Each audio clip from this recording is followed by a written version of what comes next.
YouTube world? My name is Nicholas Montez, and you're watching my YouTube channel, Nicholas Montez. Welcome back to another YouTube channel video, everybody. I'm so excited to have y'all back here together again. Now, in today's video, we're going to be discussing some pretty interesting stuff. So today, we're going to be doing 6 MCU movies I want to make, part 13, or at least I think it's 14. Yeah, it's 13. 6 MCU movies I want to make, part 13. Let's go ahead and get started with talk about these movies.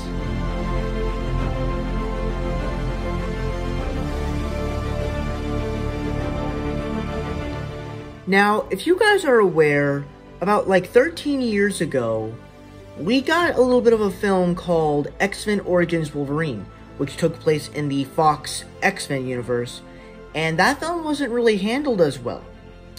The story was just bad, the tone was off, like every story element just did not work well together, and even when they released the sequel, it just tried to be too comic booky, and also with too many storylines.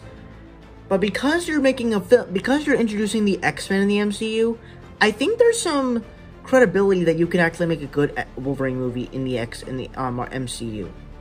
Granted, erase all the elements that you had in the X-Men Origins Wolverine. Just go straight to the comic book origins and make this movie a dark character. Just make him dark. And so I don't know what much I can do with it, but I'm hoping it will actually be really good.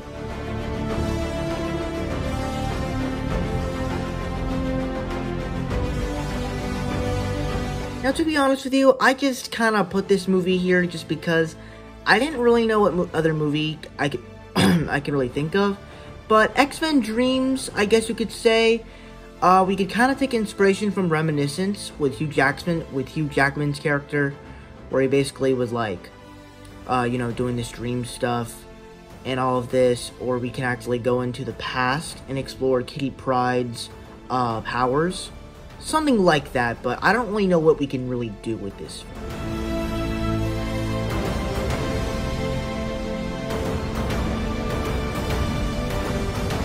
Now, once again, I don't really know much about the Ghost Rider character. I never seen the movie from 2007 or the one Spirit of Vengeance, or even the TV shows in the MCU, but I guess he has something to do with Satan, which is like this very bad person, which is like the devil, except he's not. But I guess it sounds interesting enough, but we'll see what happens when I work on it. We'll see.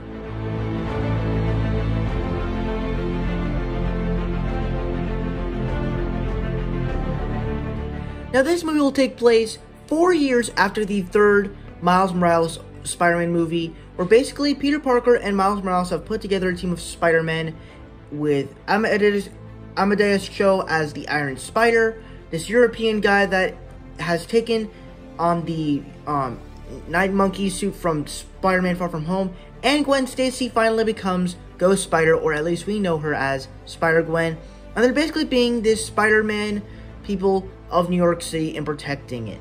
And as time has passed, they've been able to work together, and I think that it will be a pretty cool character arc between all of them.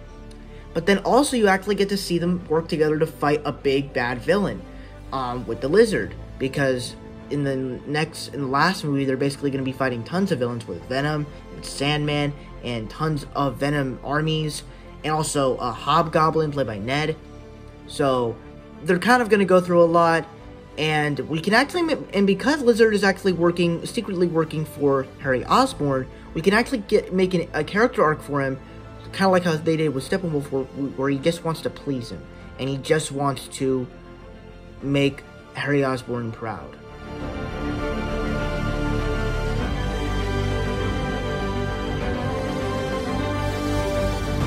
Now, to me, this doesn't really seem like the most interesting film, but I'm pretty sure we can take inspiration from the Wolverine movie from 2013, and we can actually make Wolverine go on this quest and find this last samurai sword so that way no one can get it, but also make it kind of like a fantasy film, but also action-based. I kind of want to do a couple things with this film, but actually like do the stuff that the Wolverine did, but make it better. And that's kind of what I want to do with this movie.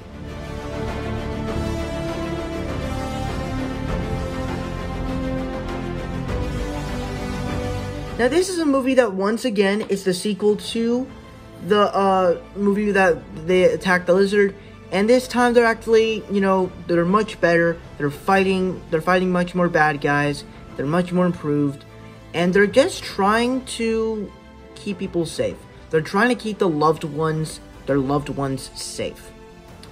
And Miles Morales, this is where his character arc is very fluent, because in the last movie, Gwen Stacy's father will die from the lizard, much like how he did in the last movie, in The Amazing Spider-Man. And basically, he has to keep that promise to protect Gwen. And he doesn't really want Gwen to be a part of it, because he doesn't want Gwen to die, since they're like love interests. And along the way, you're also going to get Electro into it. I'm not really going to make him what he did in The Amazing Spider-Man 2, but hopefully they actually do. I want to do something good with this character. So that's pretty much every movie that I'm going to be talking about in this video. Thank you guys so much for watching. I hope you enjoyed. Don't forget to like, comment, and subscribe. My Instagram is Marvel6, and my TikTok is WallenFan. If you guys don't understand those names, head to my about sections. You can follow me on all social medias. I'm also on Letterboxd. It's the same as Instagram. Marvel_6_. Go follow my Discord. It's Marvel_6_. And don't really follow me on Snapchat because I don't do anything on there. And I'll see you guys in the next video. Bye-bye.